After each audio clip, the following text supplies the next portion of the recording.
I'm doing very well. Good. I'm gonna jump right into Let's it. jump in, baby. You're brilliant on Perry Mason. I love it. How fun was that to play that type of role? I think so much about Perry Mason was amazing because we got to review something that was already established, but it was mostly like a white-dominated project, and to bring it into still this classic show, but tell more of a truth, a more well-rounded truth. That was the best.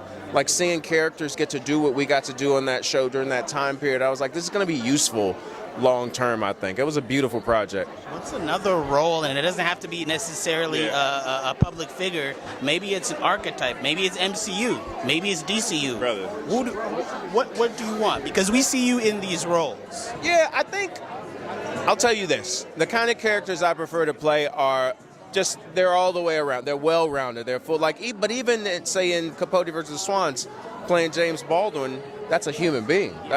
You can have him for 5 minutes. That's a well-rounded human being. As long as it's considered, it's so exciting for me because then I can do what I do best. And then I'm so glad you touched on that because that was a great performance as well because there's so much recent material on James Baldwin that you can't imitate him because it's impossible. No. But you did a great job of embodying him for the purpose of that script, for that role. How was that? To embody James Baldwin was a gift, first and foremost, because I'm a big fan, big fan. And to watch and to be able to be supported the way that I was, because I knew if you get this opportunity, you got to get coaching, baby. You got to get some movement coach, some dialect coach. So I had already done that. And then the whole team, the whole Ryan Murphy team, where they were like, no, we got people for you that are better than your people. And I was like, oh, we're very serious about this. So it was, though it was overwhelming for my spirit because I wanted to do such a good job, it was made easy because of the resources allowed me. And then final question, what do you feel is the future of the leading man? What are some roles not only that you would like to have, but maybe a scene partner or something where you're like, I like where we're going in this decade for acting? You know what I want for this decade? I want movies back. I want like sweet rom-coms with a serio-comic element to it. Just a little simple. I think the 90s were doing something great. I still love our big box office tentpoles. Give me more, give me more.